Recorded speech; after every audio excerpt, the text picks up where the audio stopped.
Underwriting for Autoline this week, provided by Cars. They've always captured our imagination. What they look like, how they move, and the places they take us.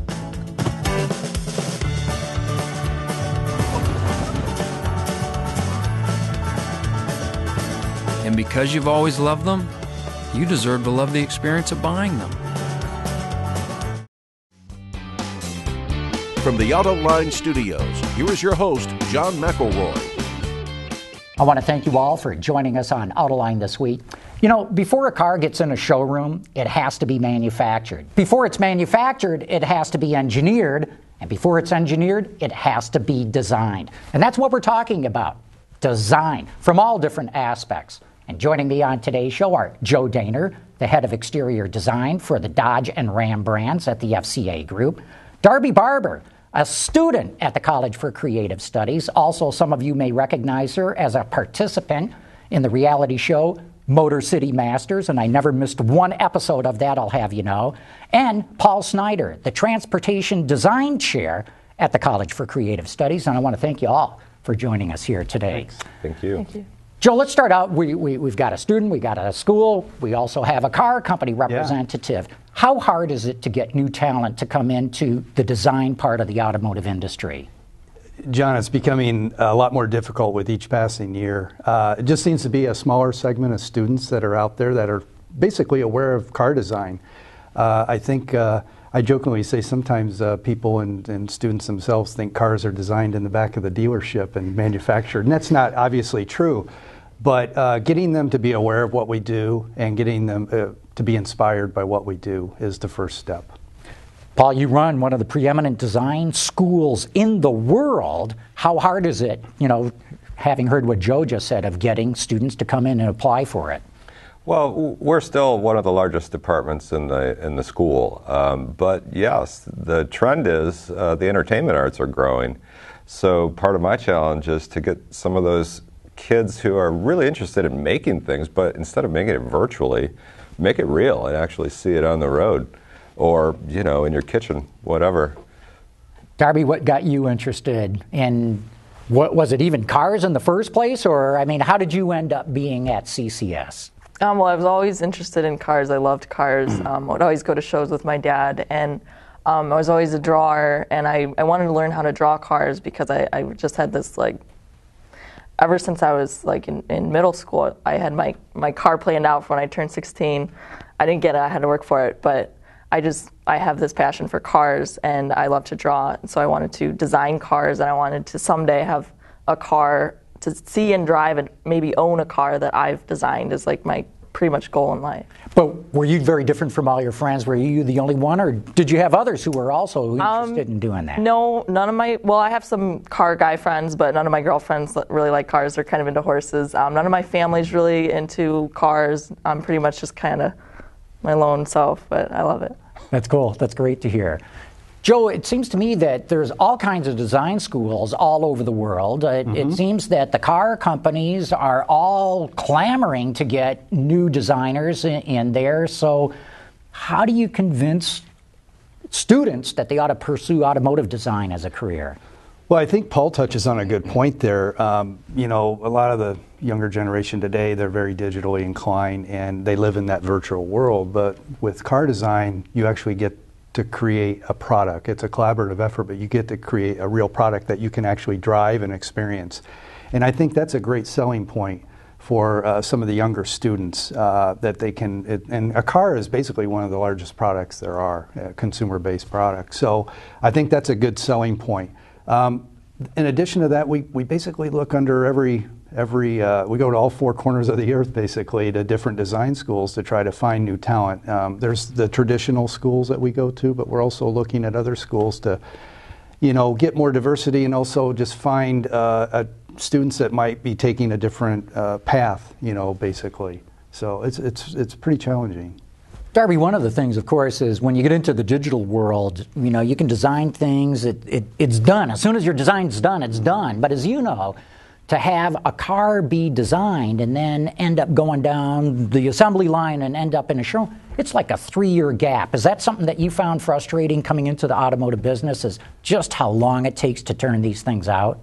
I don't think so, because what I experienced at CCS and my internships, you want to keep designing it for as much time as you can, and you're going to keep changing it and modifying that design until they tell you can't anymore. So as much time as you can get is like, give me more time. And I think that 3 years is a long time, but you can get that product to be so much better within that time. That's right. They say the devil's in the details. But what that kind of comes back to is your initial concept. When that first week in that 3-year process, getting that concept right. And so in the future, as you're sketching or as you're going through feasibility refinements, you can always refer back to that concept. It's like we all agreed that this thing should be the king of whatever segment. So, let's spend a little money here, take a little time there. So it certainly doesn't get boring in 3 years. Every day is a new experience. Okay, well, let's talk about the future then. Joe, I mean, when you bring in new talent to your design studio, are you looking to steer them in a direction that you think they should go, or are you looking for them to bring in fresh ideas? Both. I think with anything, we have when we bring in a new hire, we also, and it could be an intern or a permanent hire for that matter, a graduate, if you will. We always think that they would be a good fit for a particular brand or area of car design, be it interior or exterior. But at the same time, we are looking to kind of, quote unquote, throw them into the deep end of the pool and see how they work, not only solo, but in a team type atmosphere. It is very collaborative at FCA US. So from that standpoint, it's an iterative process, but it's give and take. We look and we see what they can offer up too. And Paul, where are you seeing the trends in design? Where is it going right now that you think is significant, that you can point out, here's what we're going to be seeing in the near future? Well, in the near future, I think there'll be a kind of an evolution in the near future. But I think probably what a lot of OEMs are looking at is variations on this Mercedes show car that was in Detroit this last year. You're talking about this autonomous car? The autonomous Good, because you're leading me right where I want to go with this conversation. If a car becomes fully autonomous and you can rotate the front seats and you don't have to have your hands on the steering wheel at all, when you turn around, your head is right where the header is, right? So that kind of pushes that header forward so that when you swivel your seat, you don't bang your head. So then you have kind of a bus or a monovolume shape, much like that Mercedes. Just in terms of architecture, how do you make that cool and sexy, right? The Mercedes was cool conceptually, but I don't think it was a very sexy product, or concept for a product yet.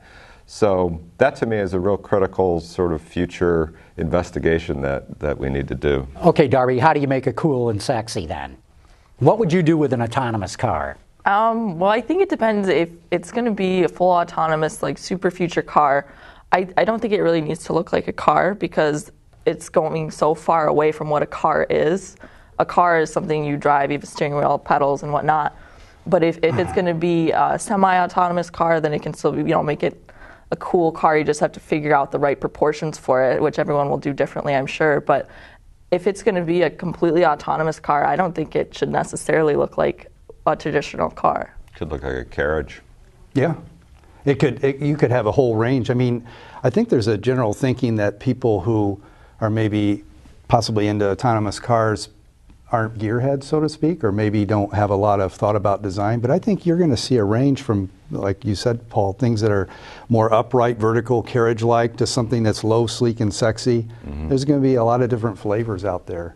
And of course, we're talking, at more than a decade away before we get this fully autonomous, where you can really even maybe start to take structure out of a car. I mean, if these things are never going to crash, right. Why should they weigh 4,000 pounds? Yeah, that's right. Mm-hmm. So, Joe, are you guys thinking, I mean, here Mercedes did this concept, and every time I turn around, it's either another automaker or even some of the major suppliers are developing their own autonomous cars or modifying a car company's one. How far out are you guys thinking about autonomy at your group? Well, I really can't comment on the product. But I do represent the Dodge and the Ram brands, and those are probably the most polar opposite of autonomy as you can imagine, especially if one is about muscle cars and the other is about work trucks. But it is reality. It's on the horizon. It's here. It's right in front of us. And who's to say that maybe there is a muscle car in the future that's autonomous? It sounds very weird, or a pickup truck for that matter, but once again, I think it is something that's on the horizon that we don't know what the depth is until we truly get into it, with a multitude of companies competing in that area. Who knows what could happen? Paul, I think the business models are really going to be critical here. For example, I don't think the ownership model will ever really go away. I think there's always going to be not only the enthusiasts from a standpoint of wanting to own your own car, but also just the enthusiasts for the freedom that brings, and just going off and owning your own vehicle, personalizing it, and things like that. And the other business model or relation to the customer would be something more like subscription, and you have a whole suite of vehicles to choose from. Yep. Today I only need a commuter, tomorrow I need to take the kids to the amusement park, so I need more of a larger vehicle for that. And then of course pay as you go, whether that would be a train or Uber. Uber has definitely appended the system here with their new just with an app. Uber doesn't own anything, they just have apps. app. So those things are really radically changing the industry, but I think the ownership model isn't going to go away entirely. I think not entirely, but it is going to change. Darby, I'm curious, have you ever given any thought, how would you design a car that's primarily meant for sharing, where all different kinds of people would use it? That would be interesting because, I mean, people are so different. The car would be able to have to suit these different people and what they need. Like, what about handicapped people? How could they get into the car? You'd have to really think about accessibility, what they want out of a car, what they want to, what does this car offer these people that they're going to want to share this car with other people, that they're going to want to get in a car, kind of like a taxi. What's going to make them want to do that instead of have their own car? Any thoughts along that, car sharing and how you would design for it? Well, I think that if the OEMs look at it from the standpoint of, they already have their portfolio of brands in many cases, but a portfolio of cars, products that are automated and that could show up at your door with their own apps, then they don't have to be generic. Today I want to be an enthusiast, tomorrow I just need to be a commuter. Then that doesn't have to go away. And, branding is going to remain extremely important because, just as some of us fly Virgin Airlines, others of us fly Southwest, and we sort of identify ourselves with what that brand means, publicly. So car's avatar, I don't think necessarily has to change. I mean, most people lease their Mercedes now anyway. That's right. Great point. And with those cars, I don't think necessarily that they need to all look like they're out of the commercial division or it's public transportation. But depending on who the customer is and what those needs are, you might have to tweak, your design language, if you will, to fulfill what their requirements are. Joe, I got to believe that this next decade is going to be a real challenge. We're seeing all kinds of new materials come in. There's, really stringent fuel economy and emission standards, and yet you represent brands that represent lots of power. And, and how do you blend all that from a design standpoint? Well, it's a challenge because with the fuel economy, aero is very important. So there's a tendency to want to reduce the frontal area and smooth the underbody of the vehicle and do things like that.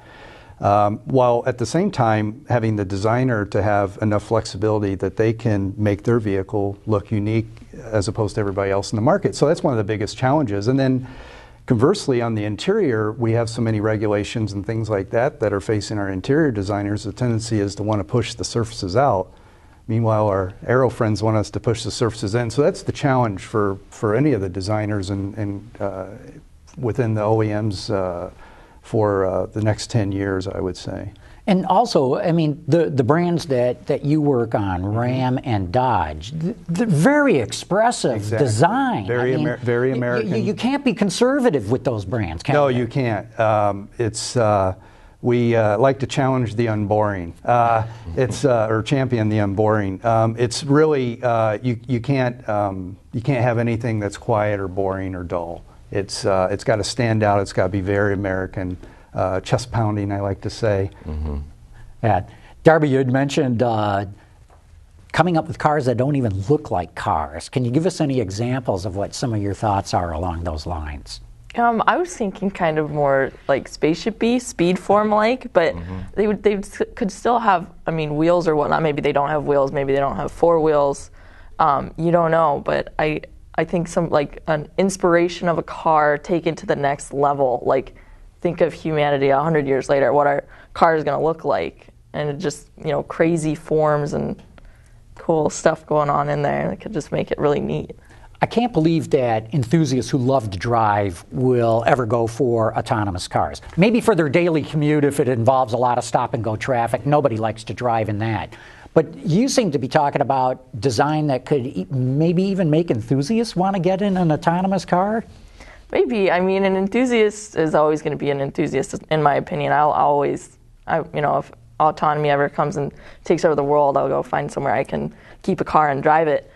But if it can be some kind of cool experience where they don't think of it as a replacement of driving, it's separate from driving. It's more of, you know, point A to point B, which driving can do also, but a different type that they could still have their car and be able to drive and be an enthusiast. But then this other type of transportation would just be, you know, really quick, more of like a roller coaster ride kind of deal. Paul, what Darby's talking about is interesting to me because that would almost seem to say from, let's say, 2025, 2030 onward, we're going to see a huge change.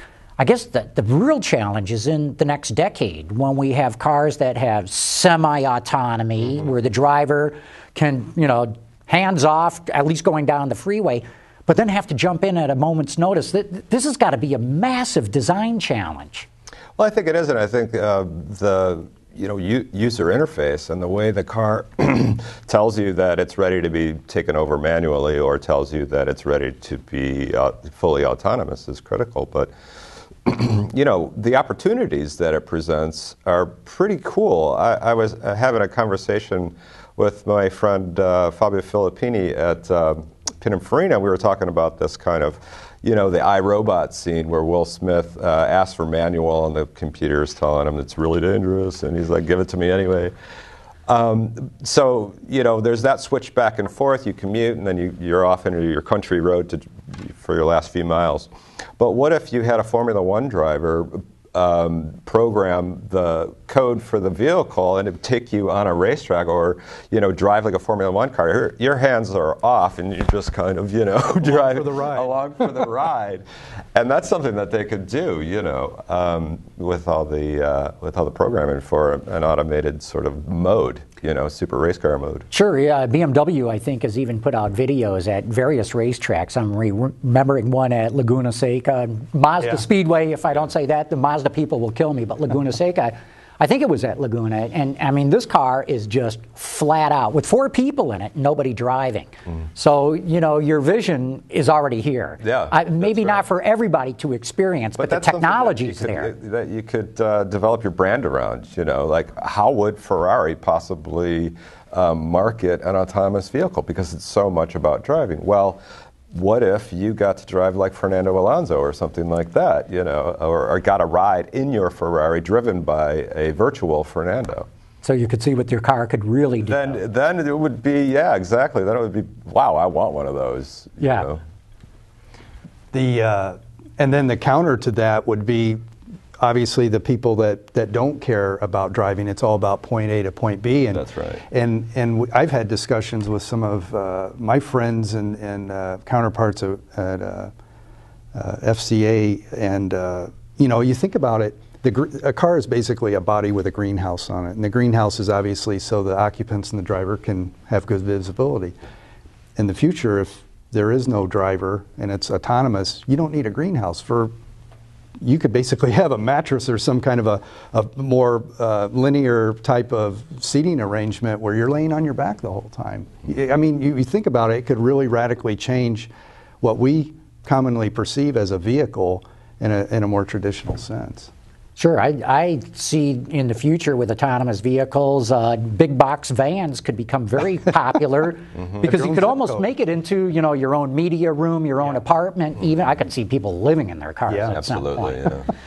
Joe, since we're all talking about future design and where it's all going, are you excited about all these new materials that are coming in and manufacturing processes, whether it's carbon fiber, 3D printing? What's that open up the doors for you as a designer? Well, I think the biggest thing is instant gratification, because in the past, especially when we're making something in the studio, you'd have somebody in the back, it's like Santa's workshop, making these parts with rapid prototyping, with working with new untraditional or non-traditional materials.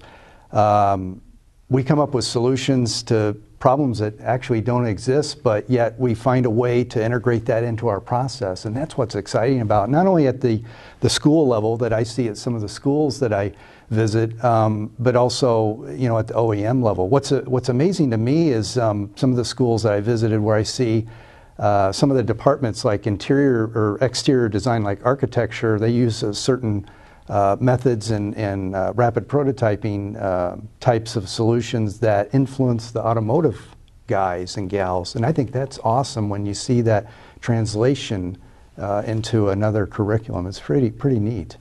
Darby, have you given any thought to this, all these new materials that are suddenly becoming available to automakers to play around with? I think that'll be really cool for the future if the standards for today's metal, aluminum, whatnot, carbon fiber bodies, if you can find a material that's stronger than that but 3D printable, easier to make, then you could make a stronger car, more durable car with cheaper, easier to make materials, which I think would be really cool. Yeah. I think the customer is going to benefit. When you think about the structure of a door, right? You have the interior door skin. Somewhere in there you have a glass that has to drop up and down, and the rails that travels on, and all the clearance zones. And then you have all the fixtures that, attach everything together. And then finally you have your outer skin. Well, we've had co-molding now for a long time, but when we can do co-growing, then we won't even have all those kinds of different, clearances that are necessary. It'll just be sort of, extremely compact. So the customer will have a lot more interior space. The frontal area will be reduced, and the whole thing will be lighter. Your engineering time will be shorter because you don't have to worry about draft angles and things like that. Exactly, yeah. So, or die lock. Or die lock, all of that stuff. I mean, it's an exciting new world. Well, this seems to be getting to what you were talking about earlier, Joe, of the aerodynamicists are pushing you guys to shrink things down, and the interior designers trying to push it all back out. What you're talking about, Paul, is kind of being able to achieve both of those with these new materials. Yeah, compressing. When I was at Honda, we talked a lot about man first and machine second, because it's all about the owner of the vehicle, the customer, right? So it really just takes that to an extreme where the machine itself is really just in service to your experience inside of the vehicle. And how are you teaching your students about these? How do you expose them to what these new technologies and materials are all about? Well, they do an enormous amount of research on their own, and so they're always bringing new things to the table, that's for sure. And what I try to do is speak to them about the design process and using those new developments intelligently so that the customer is ultimately the beneficiary of their work and these new technologies. So it's really kind of a process of doing the research and coming up with an innovative idea where the customer is then happy and then everybody makes money. And that's what we're in business for. That's what everybody's in business for, that's for sure. And are you finding these things in school, or are you going out and finding out about it on your own, or your friends? How do you learn about new things that you might apply to design? It's both. There's a design theory class at CCS that I took that it's an assignment to come up with these new materials that you would make your car out of, or a proposal for a design. And then in the beginning of a studio, there's multiple weeks assigned to research, and you have to research materials, customer, what you want your vehicle to be like. But when you're just, spending weeks researching these cool materials, you can find so much cool stuff. Yeah. Joe, same thing. How does your design staff keep focused on the future? They do a lot of research, a lot of stuff I think they come across that might be casual, but they're always on top of everything, including myself. We're always looking for the next big thing, whether it be something that would influence the product or a new material. There's always something out there that's pretty cool and exciting. See, that's what I love about design. You guys are always looking to the future. You're always coming up with something new, and of course, that's what sells cars. Who's got the latest and greatest and newest? And it very much is a fashion business on one hand. Oh, absolutely. But with that, we're going to have to wrap this up. Very interesting. I think we've got a little bit clearer idea of how you get new talent into the industry, and I think certainly some of the future things that we've talked about in materials and technology might be one way to bring them in. But I want to thank you all. Joe Dehner, Exterior Design Head at Dodge and Ram. Darby Barber, CCS student, soon to be a designer in the auto industry, I'm sure. And Paul Snyder, the Transportation Design Chair at the College for Creative Studies. Thanks so much. Thank you. Thanks. I want to thank all of you for having tuned in.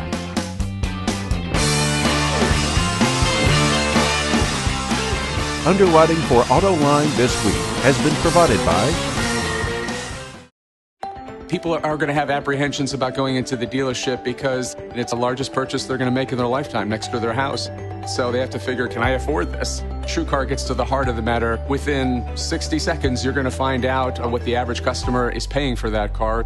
TrueCar helps you enjoy the car buying process because you're spending less time negotiating price. You're going to find yourself focusing on what's the right car for you and have a lot of fun with that. Experience a whole new way to buy a car with TrueCar.